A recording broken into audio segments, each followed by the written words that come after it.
मित्रों नमस्कार। अनिल वत्स। सिंह राशि का वृश्चिक राशि के साथ प्रेम संबंध कैसा रहेगा, प्रेम में क्या क्या किन बातों पर परेशानियां बढ़ सकती हैं जिसका हमें ध्यान रखना होगा, और दोस्ती के पॉइंट ऑफ व्यू से एक दूसरे के प्रति हम कितने ईमानदार रहेंगे, दुख सुख में काम आएंगे या नहीं आएंगे, और वैवाहिक दृष्टिकोण से ऐसा तो नहीं है कि एक पहिया ट्रैक्टर का हो और एक साइकिल का हो, यानी इतना असंतुलन तो नहीं हो जाएगा। संतुलन बना रहे तो अच्छा है, पर अगर संतुलन बिगड़ जाए तो फिर कैसी रहेगी ये यात्रा। आइए शुरू करते हैं।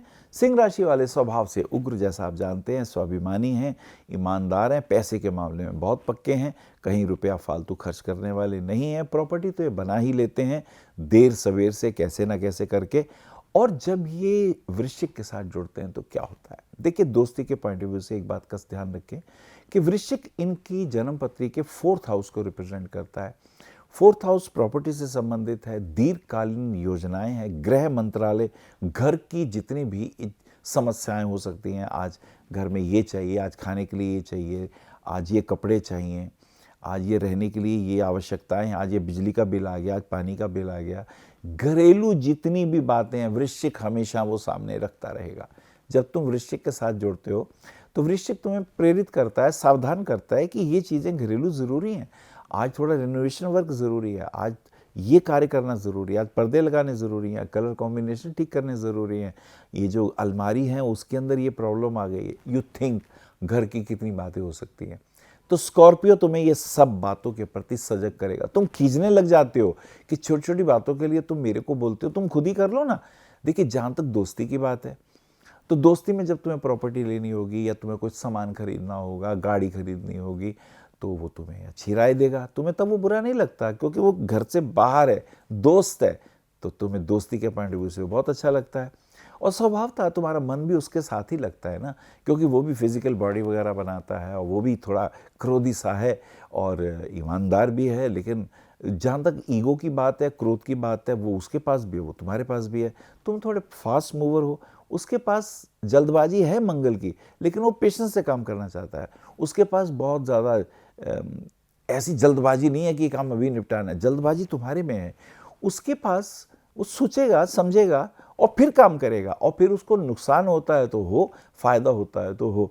तुम भी अगर गुस्सा करोगे तो वो भी करेगा, पीछे हटने वाला वो भी नहीं है, क्योंकि वो मंगल का प्रभाव है, उसमें आवेश भी है, क्रोध भी है, हिंसा भी है, और तुम्हारे पास भी है। ऐसे दृष्टिकोण से जब तुम दोस्त की तरह मिलते हो, तुम्हारी दोस्ती बहुत अच्छी चलती है, विचार बड़े मिलते जुलते से हैं। लेकिन अब अगर प्रेम संबंधों की बात करें तो देखो, वो जल तत्व है, तुम अग्नि हो, वो जल है। आग जल रही है, उसमें थोड़ा जल डाल दो, अग्नि बुझ जाएगी।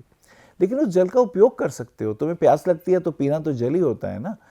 तुम्हें जब नदी पार करनी होती है, तुम्हें स्विम भी तो करना है ना, तो वो तुम्हारे लिए प्रेरक है।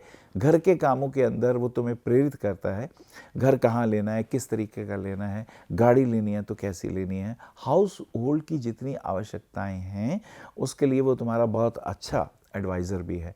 तो यहाँ दोस्ती अच्छी चलती है। और प्रेम संबंधों के दृष्टिकोण से भी स्वभावता वो इन्हीं बातों के प्रति जिम्मेदारियां तुम्हें देगा। तुम यहाँ बंधने से लगते हो, तुम पहले स्वतंत्र से थे, अब वृश्चिक से प्रेम कर बैठे, अब वो लाइबिलिटीज तुम्हें बताएगा, उसे रहने को घर चाहिए, उसे ये गाड़ी भी चाहिए, उसे ये भी चाहिए, उसे वो भी चाहिए, और यहाँ तुम खींचने लगते हो, क्योंकि तुम्हें तो खुले में घूमने की आदत थी ना। तुम्हें कोई बांधे, ये तुम्हें पसंद कब था। तुम अगर फ्री घूमने को पसंद करते हो तो वो एक खूंटा जो बांध के रखेगा कि नहीं, टाइम पर ये चीज़ें होनी चाहिए, यहाँ तुम परेशान हो जाते हो। और अगर तुम उससे विवाह कर लो तो समस्याएं अब आ जाएंगी, क्योंकि विवाह के दृष्टिकोण से एक बात का बहुत अच्छी तरह ध्यान रखें कि अगर आप में आवेश है, क्रोध है सूर्य का, तो उसके पास मंगल का भी आवेश है। ऐसा समझे कि एक अंगारा है जिसपे सफ़ेद रंग की राख आई हुई है, लेकिन अंदर से तो आग है ना, तो ये गलती नहीं करनी चाहिए। और फिर एक और भी बात है कि वृश्चिक का जो 2nd हाउस है वो धनु है। It's very important.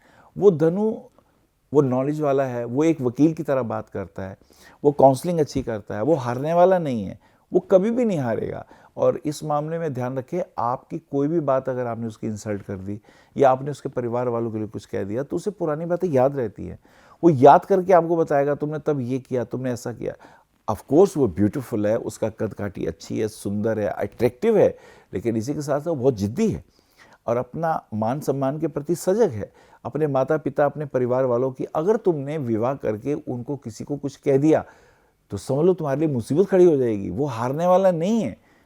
यस, वो स्कॉर्पियो है, और स्कॉर्पियो के साथ क्या है कि आगे भी उसके पास खतरनाक जहर उगलने वाले अंग हैं, और ऊपर भी एक एंटीना है, और पीछे से एक पूंछ भी है। यानी वो बहुत ज़्यादा गुस्सैल होने पर विषैला हो जाता है, और सिंह यहाँ तुम्हारी प्रॉब्लम बढ़ने लगती है। अगर तुमने उसको प्यार से हैंडल नहीं किया तो ये एक बड़ा मुश्किल वाला मामला है। तुम्हारी उसके साथ अंडरस्टैंडिंग निभानी मुश्किल हो जाती है।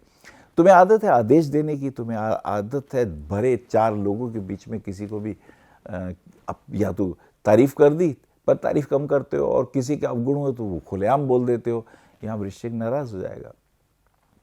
वृश्चिक में हाइड करने की बात होती है, वो अपना अपमान टॉलरेट नहीं करता। हाँ, गुस्से में वो भी बहुत बोलता है। तो मुझे लगता है दोस्ती के पॉइंट ऑफ व्यू से ठीक ठीक है, और प्रेम संबंधों के मामलों में परेशानियां आने वाली हैं। यद्यपि तुम उससे आकर्षित होती हो क्योंकि वो सुंदर है, आकर्षित है, उसे नेचर भी पसंद है, उसे घूमना फिरना भी पसंद है, सिनेमा जाना पसंद है, और तुम्हें भी घूमना फिरना पसंद है। जंगलों में जाओगे, पहाड़ों में जाओगे, तो ये चीज़ें तुम्हारी सिमिलैरिटी है। लेकिन जब शादी करते हो तो यहाँ मामला ज़रा विचारणीय हो जाता है, क्योंकि वो बहुत रिस्पेक्टफुल चाहता है, वो चाहता है अदब से बात हो, और तुम अगर ऐसा नहीं कर पाते हो, तुम उनके साथ मिसबिहेव कर लेते हो, क्योंकि तुम बाद में सॉरी भी तो नहीं कहते ना।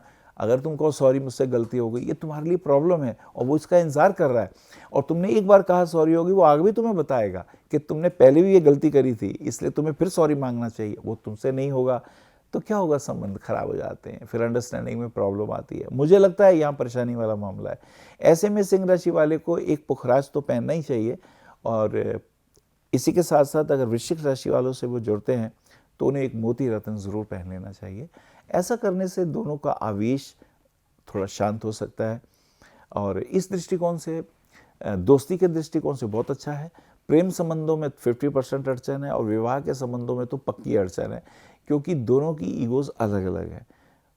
वृश्चिक हाइड करता है और वक्त आने पे पूरी बातें बताता है, अटैक करता है, और सिंह पहले ही आवेश में आके अपनी बात खराब कर सकते हो। तो मुझे लगता है वैवाहिक दृष्टिकोण से सिंह का वृश्चिक के साथ संबंध बहुत अच्छे नहीं होते, चैलेंजिंग होते हैं, परेशानियां करने वाले होते हैं। प्रॉपर्टी अगर आपने नहीं खरीदी टाइम पे, वो आपको कहेगा तुमने प्रॉपर्टी लेनी थी तो तुमने प्रॉपर्टी नहीं ली। गाड़ी लेने के मामले में वो बार बार आपको बताएगा। तो मुझे लगता है इन बातों के ऊपर हमें थोड़ा विचार भी करना है, और कभी भी भूल से वृश्चिक के खानदान वालों को उनको मिसबिहेव नहीं करना, वृश्चिक के साथ भी मिसबिहेव नहीं करना, अदरवाइज संबंध खराब हो जाते हैं, परेशानियां निश्चित रूप से बढ़ जाती हैं। और वैसे भी अगर आप देखेंगे वृश्चिक का जो 7th हाउस है वो वृषभ आता है।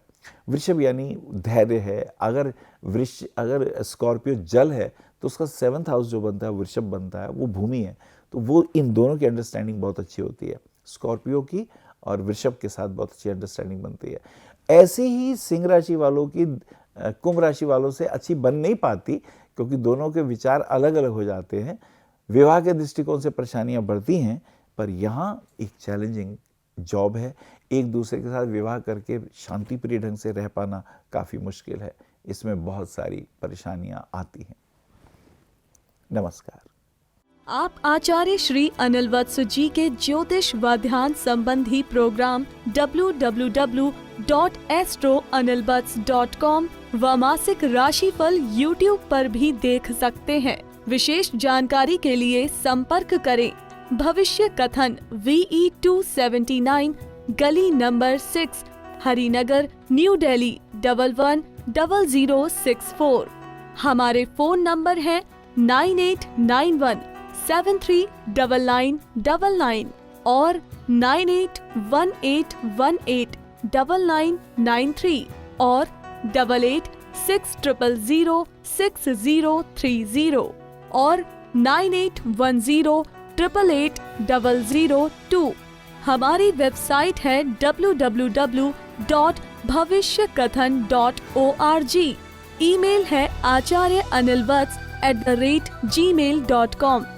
अपॉइंटमेंट के लिए संपर्क करें सुबह 11 बजे से शाम 6 बजे तक।